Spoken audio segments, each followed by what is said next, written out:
लिख के दे देना।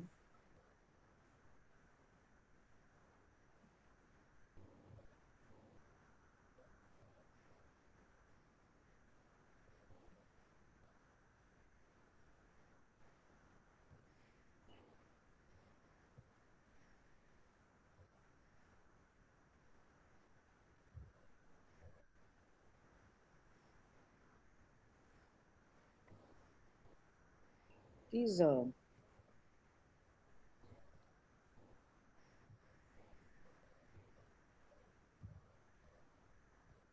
Faye, over to you. Right.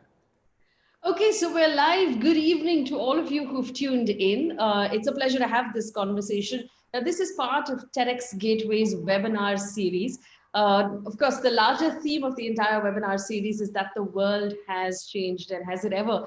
Now people are talking about how we haven't been in a global crisis situation of this kind, of this magnitude that affected so many people across the world, perhaps since the Second World War.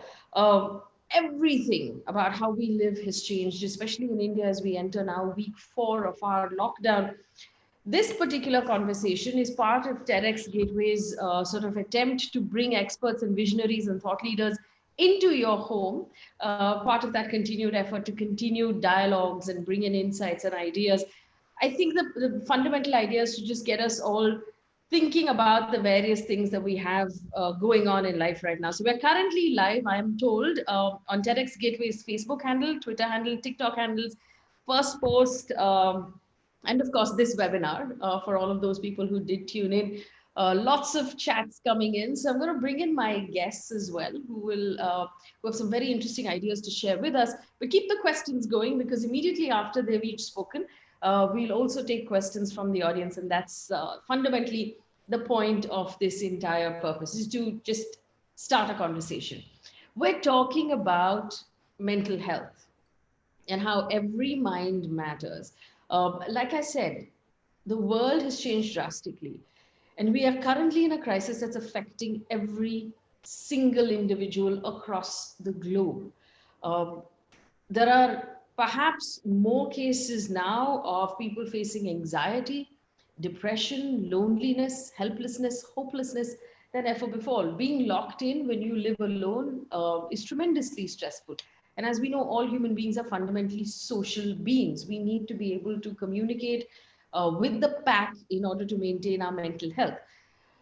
The World Health Organization has pointed out that this crisis could lead into a second crisis of mental health, a second sort of mental health pandemic, which makes it really important for us now, especially where we are in India, to stop and take a look at what's going on around us, to ask ourselves questions of how we can count every mind in our lives and make sure that all of those minds are healthy. So, for example, yourself. So that's the first one. Your family, so your spouse and your children and your parents and your siblings, are they all healthy? The teams you lead and the teams you work in, how do you make sure that they're looked after? Are you counting every member, making sure that people are responding and behavioral changes haven't happened? And finally, the community. So that's the focus of today. Every mind matters: self, family, community, and the teams that you work with. I have fantastic voices, and I'm sure you'll be just as pleased as I am with these voices and with the people that we're going to talk to. Dr. Shelja Sen is a child and adolescent specialist psychologist. She's a family therapist, and she's a co-founder of Children First. And I also have Neerja Birla, the founder and chairperson of Mpower, who's done so much wonderful work in this area. I want to start with Dr. Sen. Dr. Sen, good evening, and thank you for joining us here. You've obviously, and in your consulting from home, so life has changed for you as well. The world has changed for you as well. But I want you to help us understand, when we talk about young people and children, how challenging is it for parents right now? What should they be looking for? Um, how do we deal with this sort of anxiety that we're feeling about our jobs, about the virus, about the world, about the economy? How do we insulate our children from that anxiety? Dr. Sen. I think today's topic, the world has changed, really encapsulates what we have been going through in the past 3 weeks. For me, if I can say, as a therapist, as a parent, as a human being, it's been I think, the maximum learning curve. And I see that in the children and families I meet. On one hand, I see them going through a lot of hardships, a lot of difficult times. But on the other hand, I've also seen so much of courage, so much of innovativeness in the way they have faced up to this crisis. And I think also it's very important to understand that this crisis has also changed and it's going to constantly keep changing. Initially, the first 2 weeks was a lot about, okay, or at least the first week, it was like for children, no school, no studies. We can be at home, our parents at home, we can have a lot of fun. But then slowly and slowly, the anxiety has been picking up. And of course, we hear about people feeling very frazzled, exhausted, their sleep getting affected. And one young person talked about this COVID anxiety and how this COVID anxiety is like this polluted air. And I couldn't agree with him more, because many times we are asked, how are you feeling? And we say, we're fine. But are we really fine?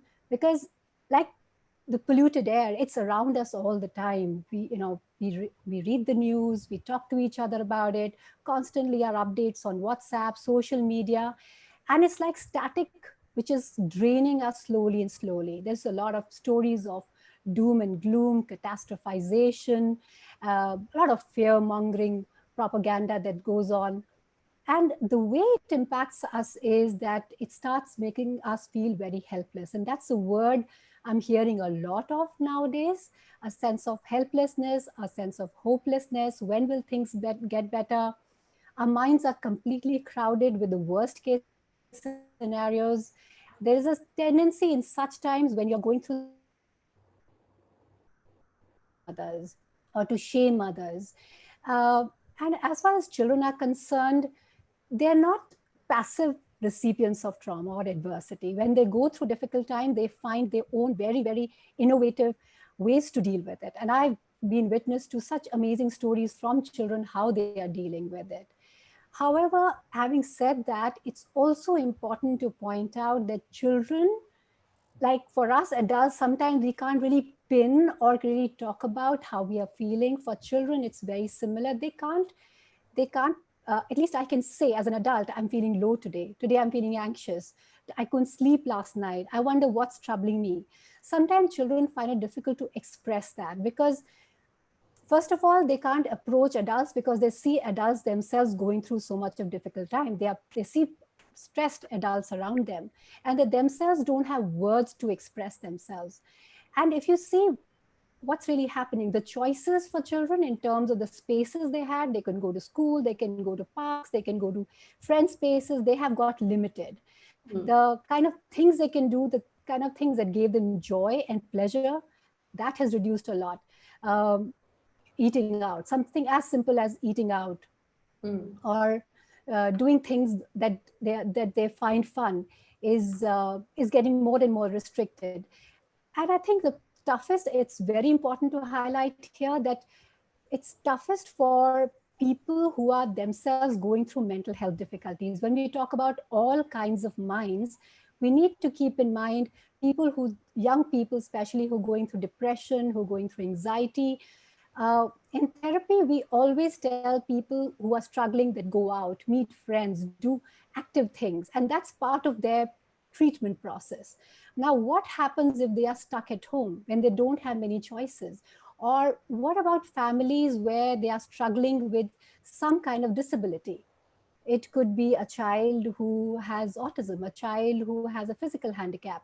Earlier, parents could go out, access services where they could take the children and get some respite for themselves. But right now, all those spaces have closed down. Even for young parents who have little children, for them it's very difficult because they are working, all their roles and identities have collapsed into one space. They have to work, they have to take care of the small children. I have colleagues, therapists, psychologists, psychiatrists with young children, and they are really struggling with it. Then, of course, I'm very concerned, and I think mental health professionals and activists across the world are seeing a rise in violence, a lot of exponential rise of calls to helplines. There could be violence at home, alcoholic father at home. And what do children do? Where do they find safe spaces? And of course, we have, being quarantined is also a privilege. A very small percentage of people can live at their homes and enjoy the security that they can keep themselves safe. What about children who are out there in orphanages, in organizations, who are on street? There are close to 18 million children on the streets. What happens to them? Who takes care of them? I think in the coming years, it's not now, in the coming years, we will understand the impact of this. And I think it's very important in this sense for youth. I would like to talk about youth here because a lot of young people have been talking about how, these are people who go to colleges or working. They like this space. They like to be away from their parents because they reach that space when they want that autonomy. Now, what happens when they have to be at home? They feel crowded at home, or their choices are being questioned, their lifestyle is being questioned. So especially for them, our organization, Children First, has started a free therapy services called Rahat, which we can give you details for it later. I think, what is the way forward? Now, parents many times ask, what is the way forward? What can we do? One very important thing to keep in mind for parents is children take cue from the parents. If parents are okay, then children will be relatively okay. If they find parents are stressed out about finances, about basic necessities, about future, children are like sponges. They're going to take that stress in. So first thing, parents, they need to take care of themselves. Whatever helps them, meditation, yoga, therapy, anything that helps them, that's the first step. Second is take one day at a time, start rhythms, start some basic routines.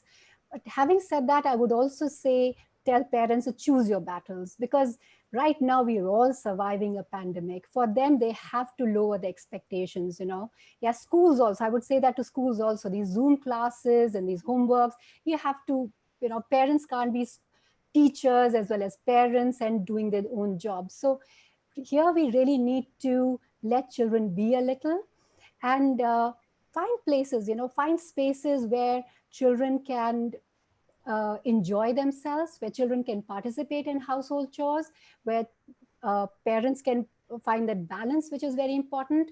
I think one very good way to contribute, very good way to heal ourselves is to contribute. And I know a lot of children who are coming together to contribute. I know of these two brothers, both below the age of 15, who did a fundraising of more than 8 lakhs to contribute to an organization that works with daily wages. So children, involving them in projects where they're going to contribute is one way of healing. We need to make kindness go viral. And most important thing is that we have to, the unusual times, we need unusual courage, and we need to stand up to this anxiety that's around us, like the polluted air. And most importantly, this is going to help us understand what truly matters and what we really value. Parents need to be mindful, they need to be empathetic, they need to let children be. And most importantly, one question I have for parents is, think, decades after this pandemic is over, what do they want their children to remember? When they look back at the present time, what do they want to remember? Because that will be something that they're going to cherish or they're going to carry as wounds. I think that a lot of it depends on us adults. Thank you. Very well said, Dr. Sen. Just to put it in a nutshell, what we've learned from that very informative 10 minutes, the people are right now, obviously, everyone is facing some anxiety, but if you're around young people and children, they'll soak it up like sponges. And so it's important to sort of keep your own mental health and your mental peace, and do whatever it takes to maintain that, so you don't pass that on to your children. Focus on the routine, focus on surviving. it said done is better than perfect. So, don't drive perfection at this point. It'll probably add more pressure. Find a way to teach your children, get your children involved in contributing and in acts of kindness. Acts of kindness tend to heal us. And of course, be mindful that the anxiety is around us all. However strong you may feel, it's in the air. So and you're breathing it in. So you have to be mindful of the impact that it will have. And we'll come back to questions that our audience is already writing out for Dr. Sen. But I want to bring in Ms. Neerja Birla. She's, of course, the founder of Mpower. Mpower is, an amazing NGO. It's a not-for-profit, focuses fundamentally on mental health. And I think it's India's largest not-for-profit on mental health. And Ms. Birla has been working in that area for a very long time. They've just begun a 24/7 free helpline for mental health in Mumbai, but I understand they're getting calls from across the world. Ms. Birla, if you could take us through the work that Mpower is doing, and the kind of sort of distress calls you're experiencing at the helpline. Mr. Birla. Thanks so much, Faye. Lovely to be on this platform and connect with everybody. So coming to what Faye was talking about, Mpower, this is an initiative that we started, well, not so long time back. It was Jan of 2016, and our journey has been quite an encouraging one, motivating, because we've been getting a lot of good responses from people also. Just a little bit about Mpower. We were already focusing on creating awareness about mental health, because we realized that the stigma around it was so strong and so deep that people were just not willing to even talk about it or come out and seek help. And we do know that the numbers in India have already been very bad. And of course, now with COVID coming in and the lockdown coming in, we are seeing a surge in numbers for mental health concerns. So we were already working a lot for creating awareness, doing a lot of campaigns. We've already put out a lot of articles on mental health. We already have clinical services across Mumbai, two centers in Mumbai, Bangalore, Pilani, Goa. We're looking at starting 4 more centers this year. So we already are offering clinical services. We have a very robust clinical team that is doing that. We've touched about 4,000 lives so far in that space. We were also working in the space of outreach, reaching out to a lot of corporates, NGOs, schools and colleges, doing a lot of workshops. We've done over 100 workshops and reached about more than 37,000 lives through those workshops. We started an academia hub, where we were reaching out to people across the country for capacity building and to enhance the skills of counselors and psychiatrists already in that space. And very recently, like Faye just mentioned, we launched the helpline, which was due to be launched in July, but with the onset of the lockdown and COVID, got a call from the CM's office, and they were very keen that we launched the helpline ASAP. And I must say that I think, like Dr. Shelja was saying, we've all seen how we are all stepping out of our comfort zones. And here I must say that the team at Mpower put together the helpline, and we launched it in 5 days. And I thought that was a great effort by the team, because it was something that we were going to do in July, but we preponed the whole thing. It's a 24/7 line, available in 3 languages, and attended to by a very robust team of professionals and clinicians. There is no waiting. We've got a good number of people always available. We do have calls coming in from all over the country, and we've so far got about over 3,000 calls in 2.5 weeks now. It's a totally confidential line, and I would urge people to most certainly take advantage of this service and call. There are great testimonials, which I will take you through a little later through this on this webinar. So these are the kind of things that we were already doing at Mpower. So we were already in this space, and so we've just extended our services. So we obviously our online services are continuing at the foundation, where we're reaching out to people from the lower economic strata. We're seeing that there has been an increase in the cases of anxiety and depression. Just to give you some numbers, we've got about, to our existing clientele, we've got about 10 to 12% of people coming in only for during COVID times. And of that, about 40% of them are are anxiety related to COVID, and about 20% are related to depression. The people who already had existing conditions are obviously seeing a rise in that, whether it is OCD, whether it is due to anxiety due to relationship issues, which are also very high. It's about 20% of cases are anxiety due to relationship issues. And at the foundation, of course, and there's a lot of issues coming up due to financial losses. There's a lot of uncertainty for the future. I think that is something that we're seeing across.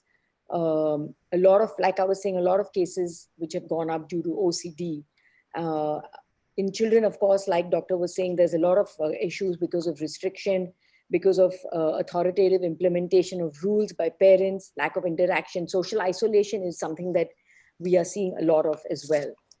At the center, again, I think we're seeing a lot of cases that have gone up due to anxiety and depression. A lot of old cases and new cases coming up because of that. And again, at the center, we're seeing a rise of about 60% due to anxiety due to COVID, and about 40% due to depression. The helpline is something which is an interesting data we have out there. And we're seeing that a lot of times people don't want to kind of record their genders, but we are seeing a lot of males calling in, at least of the ones that are recorded, much more than females. We're seeing a lot of male callers. And most of the cases are between the ages of 26 to 40. That's the kind of ages where we're recording most of the calls coming in. And, not surprisingly, 44% of our calls are related to mental health arising out of the current situation. Of course, there are about 20% which are just general mental health related as well, but 45% are due to COVID, mental health issues related to COVID. And the three common concerns that we are seeing, one is anxiety, stress, and panic. The second is isolation, frustration, irritability, and adjustment issues due to relationships. And the third one is depression. These are the three main areas that we're seeing.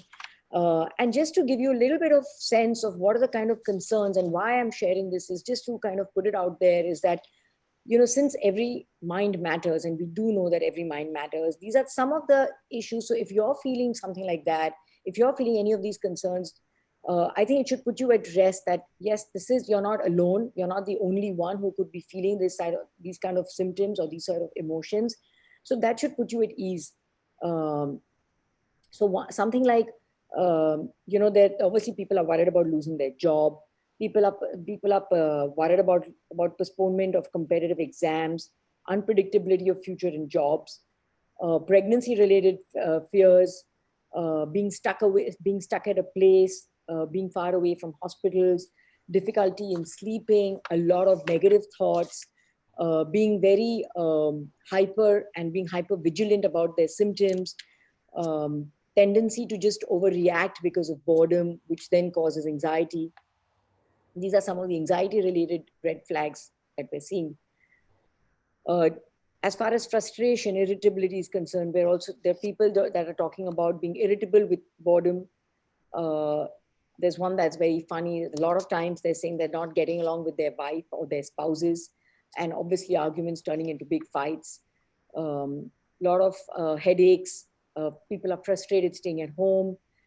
Fluctuations in mood, loneliness, which again is a very expected one because of social isolation. And I would say that, we are here to be socially isolated, but doesn't mean that we need to be emotionally isolated. I think one needs to make sure that you are not emotionally isolated.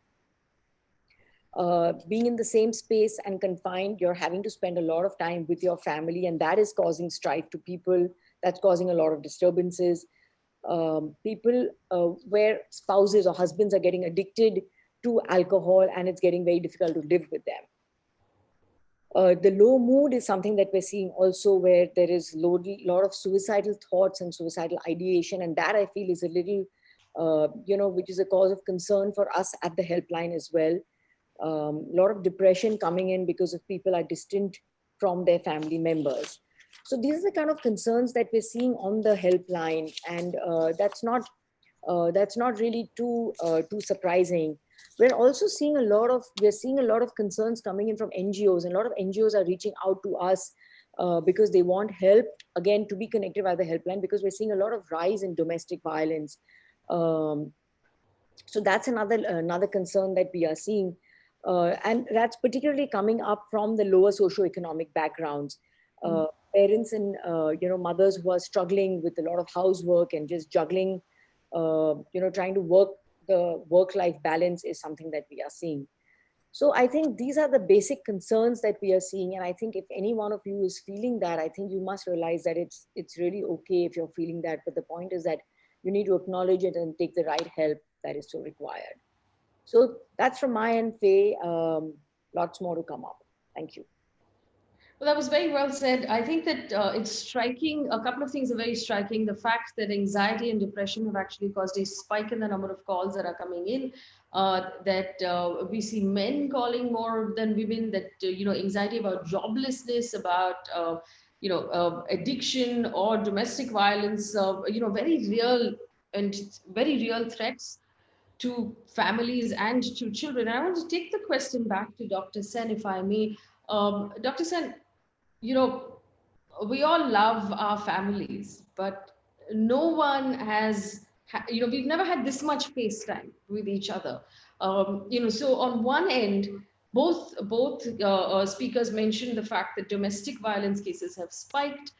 We have a situation now where alcohol and tobacco is unavailable through the length of the lockdown, which is causing even more stress to people with addictions back home. So how does one mitigate, or how do you manage this situation at home when you have young people and children in the house? There's our families, our patterns have changed. We're all in the house all the time. Everyone's doing housework. Everyone's also trying to manage their own careers, or they're trying to manage their everything else that's going on. So leading in from what Ms. Birla said, what do we do at home to bring down the sort of frayed nerves or the stress that we're causing?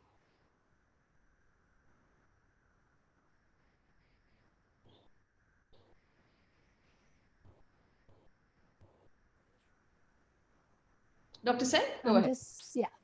I think that's a very important point. One thing that we need to maintain right now is we have to make sure that our homes become an emotionally safe space. That is a topmost priority. And after, of course, the basic necessities of children, but I think the very, very, and emotionally safe for each and every person.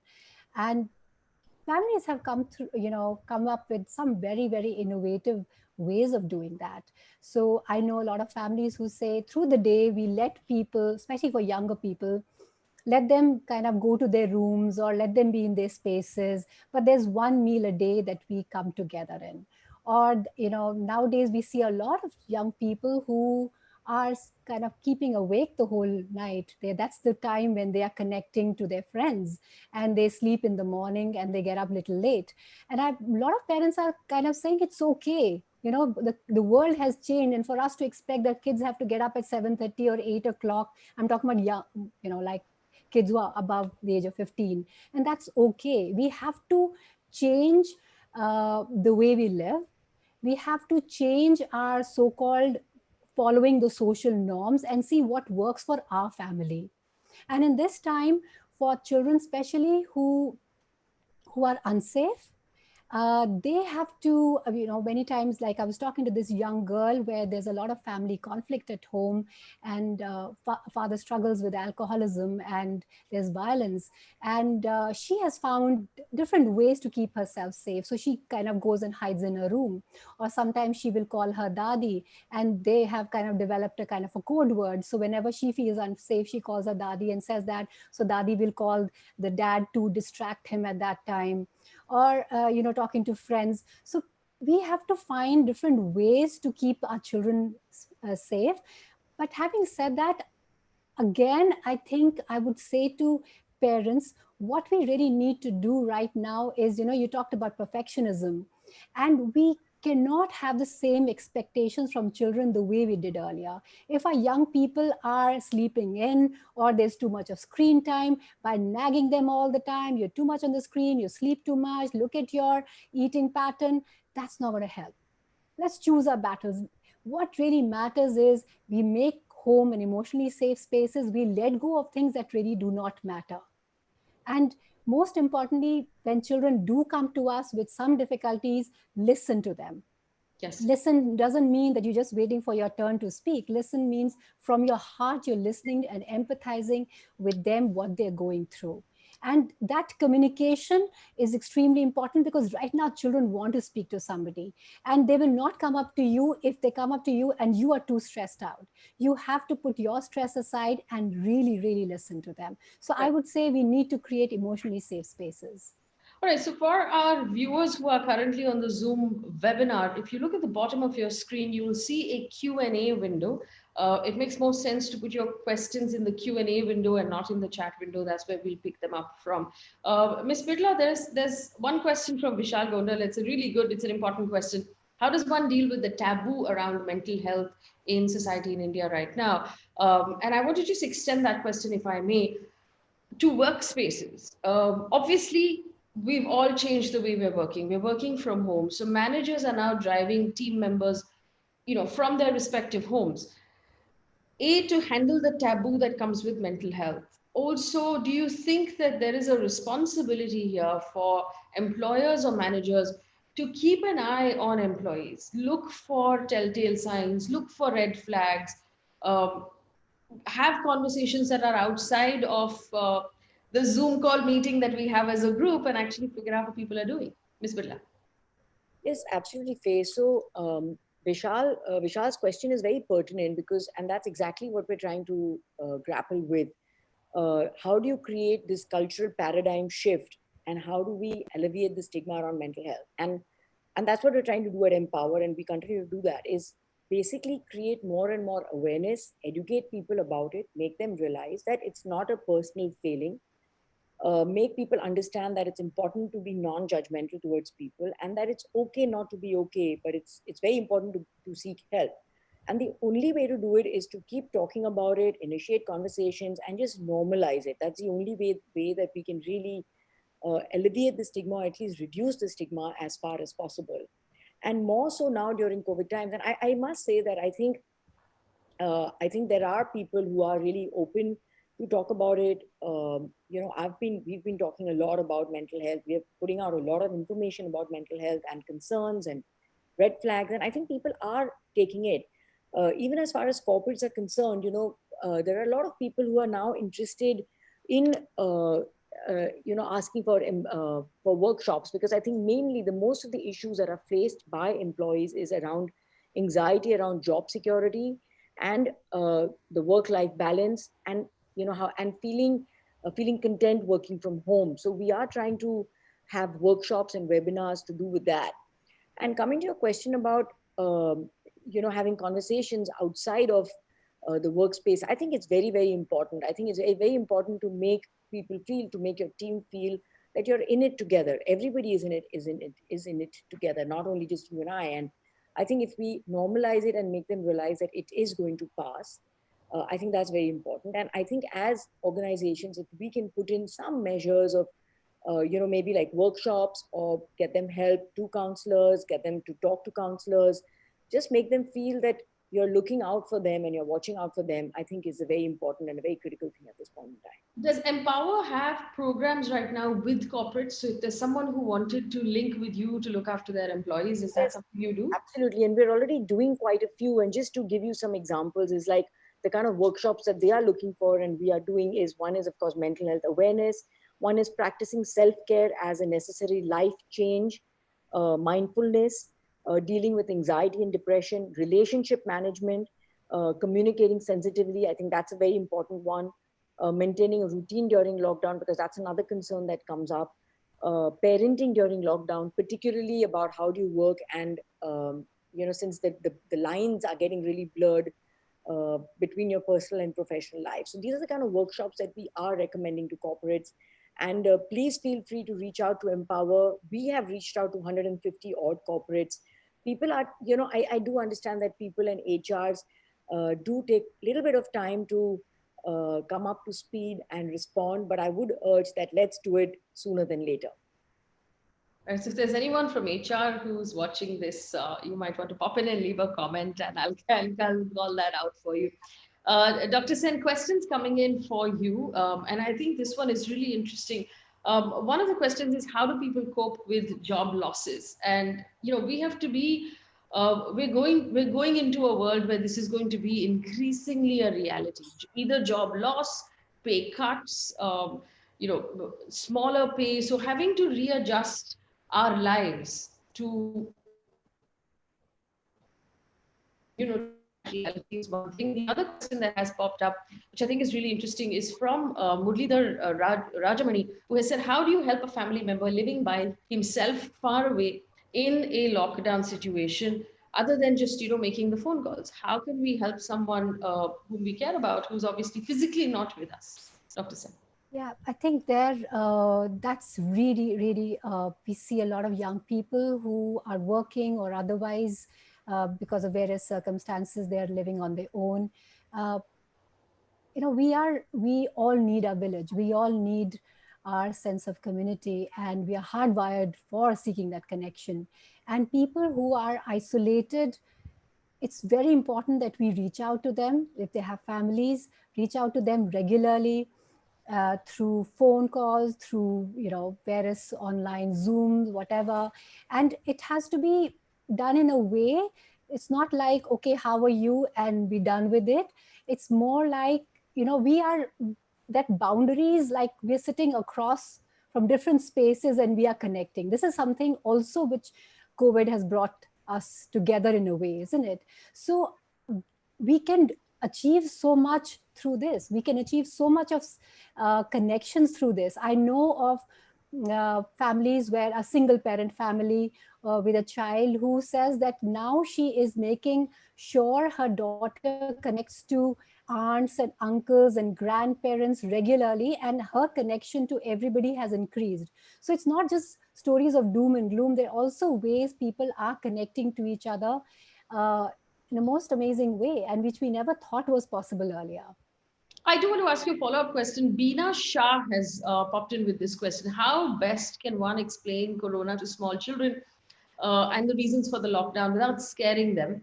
And as to why their parents can't socialize and move out of the house. And if I may just take this further, and some of the reading that obviously there's no research on long-term effects of this because it's happening for the first time, but we have the advantage of the West having been through, a lockdown 2-3 weeks before us.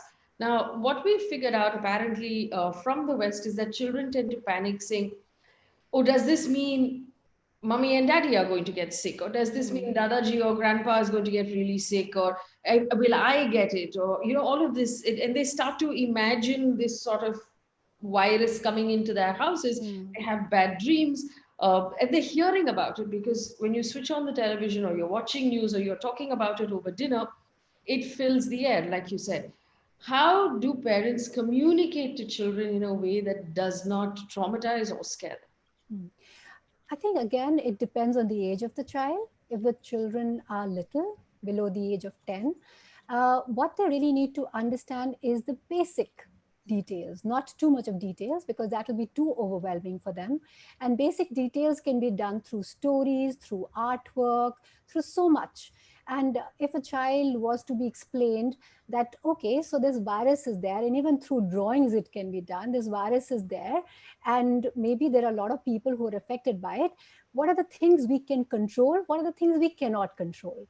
So even through drawings that can be done, that, okay, we cannot control that the virus is spreading and affecting some people, but in our home, we are doing this, this, this. You make a list of 5-6 things that you're doing. So the children can have a certain sense of agency and certain sense of control. What leads to anxiety is when there's a certain sense of helplessness and lack of control. But if children have a sense of control, okay, dad is doing this, mom is doing this, I have to do this, Didi is doing this, everybody's doing whatever they can take it in their stride. The other thing which is very important to understand is that we think children are very fragile and they will be kind of completely devastated and wounded and damaged. That's not true. Children are actually very resilient. They can be impacted, but they're very resilient, and they can come up with very creative ways of dealing with it. Many times, parents might struggle, but you sit with the child and say, okay, what can we do? They might come up with very innovative ideas. Like, suppose with children, you kind of sit down and you draw it out. Because children learn best through drawings and stories. You draw it out like a, adventure, and you say, okay, we're going on this adventure, we'll have to climb mountains, we have to go through some rivers which are very, very rough, we have to go through bad weather and rough terrain. What can we do in these times to take care of ourselves? So how do we take care of our health? How do we take care of the basic necessities we have? How do we take care of our studies? How do we make sure that we have enough fun in the process? If you involve them at a basic level, children will come through, and telling them stories of Nelson Mandela, Mahatma Gandhi, Rani whoever they really look up to, or their Spider-Man. Every hero in this world has gone through difficult times, and they identify with these heroes. So bring those heroes in and have fun. But children are not fragile. They're not going to be completely wounded and damaged through this. Right. We have a really interesting question from someone who's written in saying that how much news or information should we consume so as to not to get anxious? Ms. Birla, this is not exactly, a therapist question. This is just a regular question. How much news should one consume in order to just stay calm and not get anxious about what's going on? So I would say that I think what works for me is just restricting. You have to restrict the amount of time that you're spending consuming that information. That's very important, because there is so much out there that you can get really, sucked in by that. So you have to be disciplined about that and make sure that you're restricting your time for that consumption. And I think the second very important thing is that you have to know that what you're consuming and what you're reading is coming from very valid and validated and reliable sources. There's so much out there that you don't want to be reading and taking in so much. So I think it's important not to have that information overload, and be disciplined about it, and only consume. Be disciplined about the amount of time that you are reading about COVID. And not every piece of information is valid, right? So you really have to be careful about that. Right. I also, as a journalist, let me just chime in with my 2 pence here. As far as the news is concerned, I would recommend that you consume the news once a day. Go back to the days of Doordarshan, where the news would come on at 9 o'clock, and you would watch it for half an hour, and you'd get your fix, and that was it. And then you, for the rest of the day, do other things. So as far as possible, pick one source that you really trust, and spend half an hour, maybe more, an hour if you really want to, and consume your news at that point, and then walk away from it, because it's a fallacy of 24/7 news channels, that the news is changing and updating all the time, but you only need to find out once a day. You don't need to find it out as it's being updated. But yes, add one thing there is that I think it's important that we realize that the news and information is there for us to consume. And so we need to be the masters and not the slaves. So we can't be a slave towards there. We need to control what we are doing. So it's very, very important to do that. And especially, I would say, for children, because if the TV is on all the time, and correct me if I'm wrong, Dr. Shelja, but if you're going to have the TV on all the time, and if the children are consuming that much, it is going to stress them out much more, because they don't have that kind of bandwidth to really sieve out what is not important, right? So I mean, in order to protect them also, I think it's very important. So if I can say, I was talking about the polluted air and the static. By keeping the news all the time, like Neerja said, it's like the background noise and the static and the polluted air is making it much worse.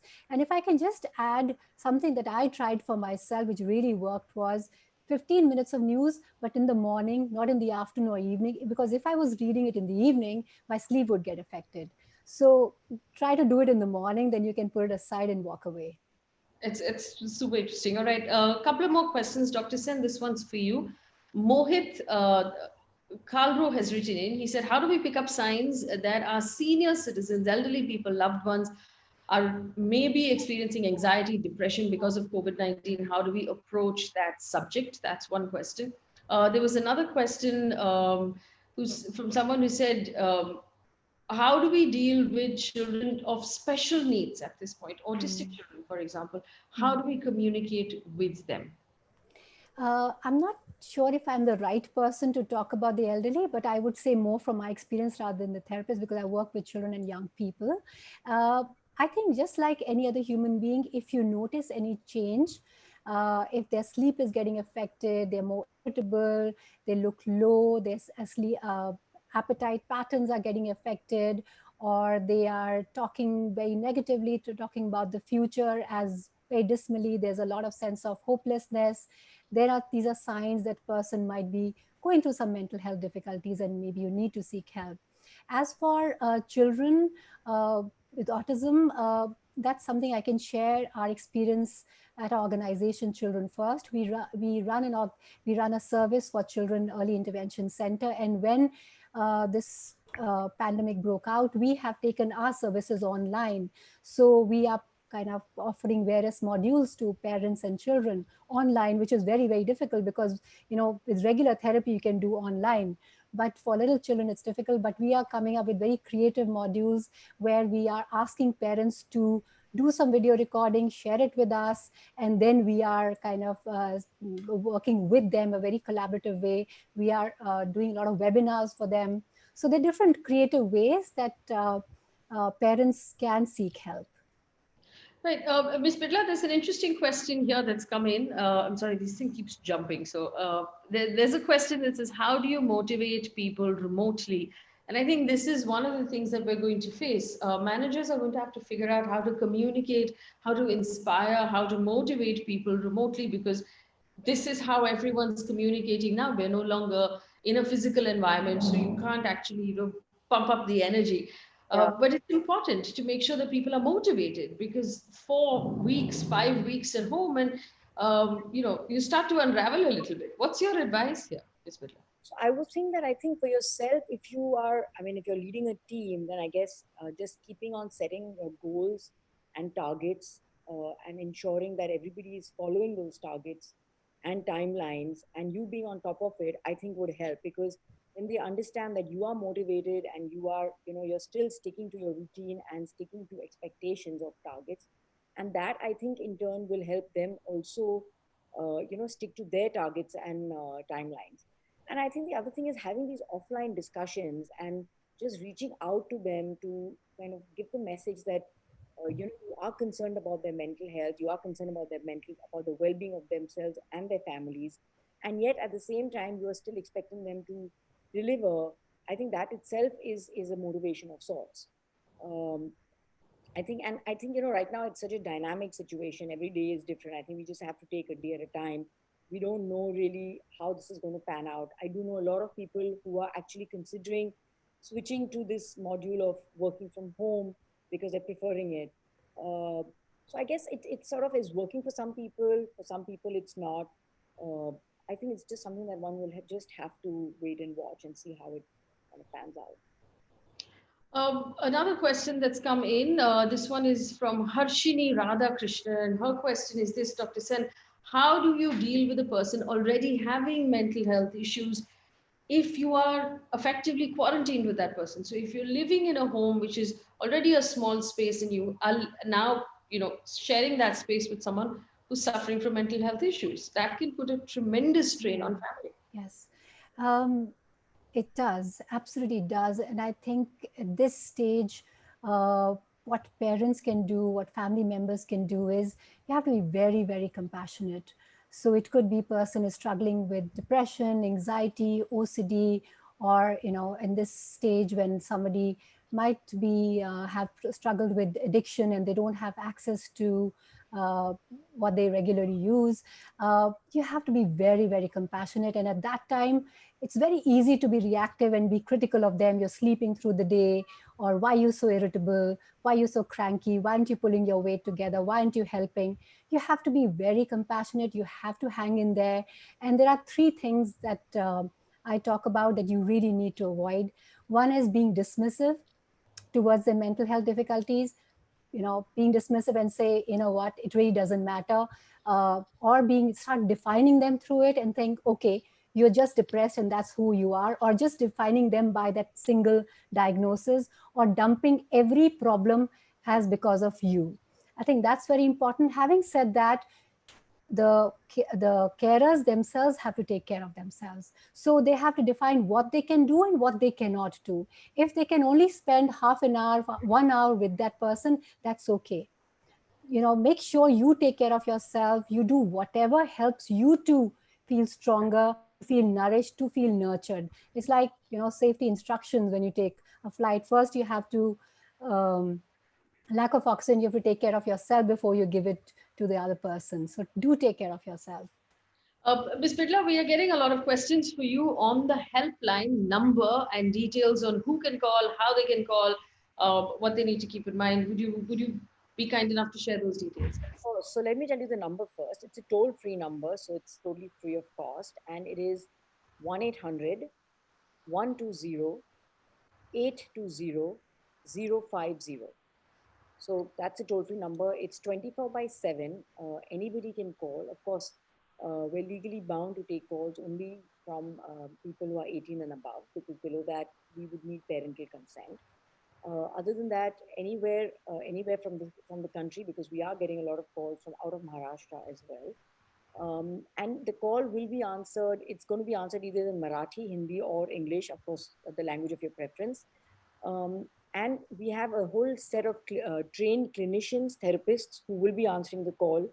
So you will be offered very good tips and advice. And I do know a lot of people who are really benefiting from it. And if I can just read out one or two testimonials. Yes. One of them said, I talked and I am very thankful to this page. The person I talked was so friendly and kind. Another one said, I was in the pits and reached out to the helpline and it was amazing. Apart from these, I mean, there are quite a few which I will not have the time to go through, but apart from these, there are also people who are tweeting about it, who are spreading the word. So I would imagine that I'm very sure that it is really helping people. So I think that if there is any sort of doubt that you have in your mind, even if there's a little bit of panic, you're unsure about something, there's uncertainty, there's anxiety, sometimes just speaking to a therapist, just that reassurance makes all the difference. It just gives you one tip and you're sort of set for the time. We get a lot of calls at night as well. So I think if you are feeling really down, do make an effort and do call. And I think here I'd also like to say that sometimes people call, they make the effort to call, but they cut the line, because I think they sort of feel intimidated by the whole thought. So don't feel intimidated. Once you're on the call, and even if you say something like, I'm feeling low or I'm a little nervous, the therapist will take you through the entire process and will really lead you on very well. So don't be nervous, don't be intimidated. If you're taking the courage to make that call, have the courage to go through with it, and I'm sure you'll feel better at the end of it. Ms. Birla, would you go over the number one? Sorry, can I just mention, I want to mention the free online therapy service. This is not a helpline, but a free online therapy. So they will be seen by a senior psychologist or a psychiatrist, and therapy services online. And I'll just like to say the number, because this is also free, 96500 44774. And we call this online service Rahat. Okay. And Ms. Birla, I'm sorry, would you give us the number again, please? Sure. 1-800-120? 1-800-120-820. Yes. 050. Okay, and I'll go over those numbers one more time, and we'll also key it into the comment section. So anyone who wants that number can write it down. Dr. Sen, interesting questions that are coming in for you. This one is from Devesh Tiwari. What are the early symptoms that one can look for in children to tell that the child is moving into depression or needs some kind of help? Right. I wouldn't use the word depression here, but children, when they are going through a difficult time and they're impacted emotionally, I would say just watch out for little changes in their behavior. It could be they're not sleeping well, or they're complaining of nightmares night after night. They're not sleeping well, they're crying, or they're bedwetting, or they're not taking interest in things that would interest them earlier. Their energy level is little low. They're fighting with their siblings, or they're fighting with everybody else. They're getting angry. And typically parents might react to it by saying he's being very difficult. He's so problematic, or he's just making it difficult for everybody. But to understand the child might be emotionally going through a difficult time, and to be empathetic at that time and seek help immediately.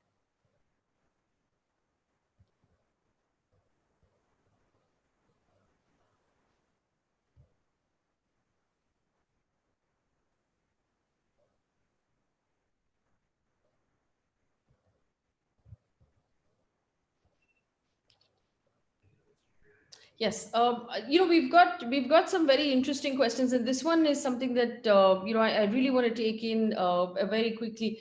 Dr. Sen, children that have learning disabilities, obviously, and we talked about autism, but for now, parents who are, and I want to just look at the parents now. For parents who are now at home, also dealing with special needs children, also dealing with all of the other stuff that we're dealing with at this point, how do they keep it all together?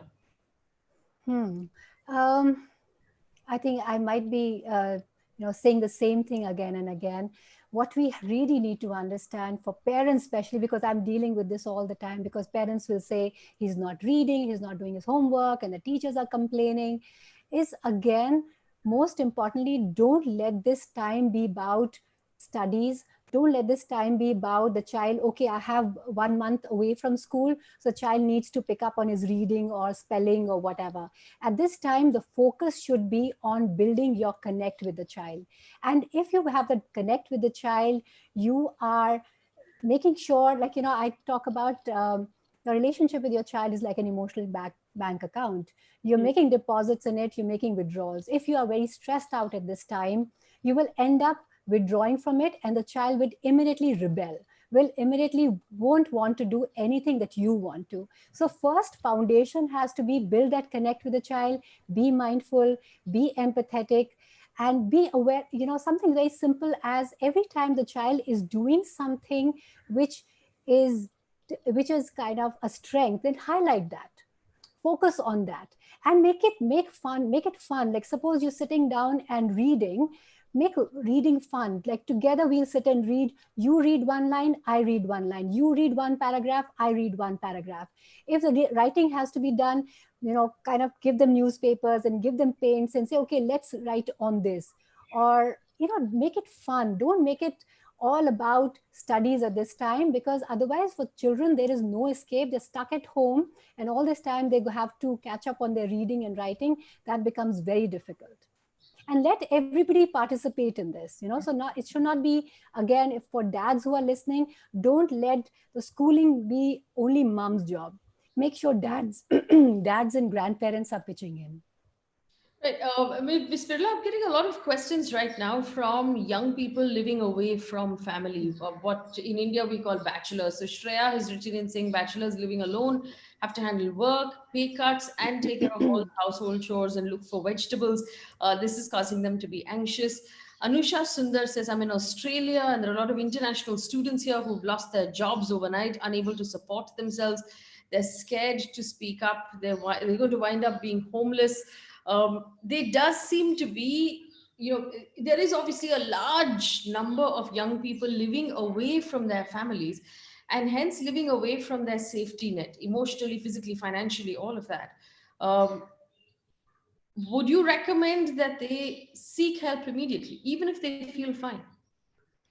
Absolutely, Faye. I don't think there's any harm actually, because the fact that they're feeling this, and let me tell you that even a lot of the cases that we've also received at the helpline and otherwise at the center and the foundation, especially the young people are talking the same thing. They all are very anxious about losing their job. They're all very anxious about uncertainty about the future. A lot of them are staying alone and feeling frustrated, lonely. In fact, we had one person when she was talking to the therapist, she was telling her that she was sort of so isolated, um, that she actually started screaming because she wanted to hear another voice. She wanted to just hear something. So she was just screaming away. So I think this is something that we are seeing. So it's very normal to go through these emotions at this point in time. But yes, I think the important thing is to reach out for help. That's the most important thing to do. And at the worst, I mean, it's just a help. It's a win-win situation, right? I mean, if you're only going to receive help. So don't be afraid to seek help. It's the right thing to do, and it's the only thing to do at this point in time. Dr. Sen, on a lighter note, there was one question that came in from a young person, a young man, I'm going to assume, who said, I'm by myself at this point. I don't know how to cook. I don't know how to feed myself, because obviously you can't order in. There's a risk to ordering in. So is it also, speaking about children, is this a good time to teach life skills? Because everyone needs to know how to cook, how to clean, how to look after themselves.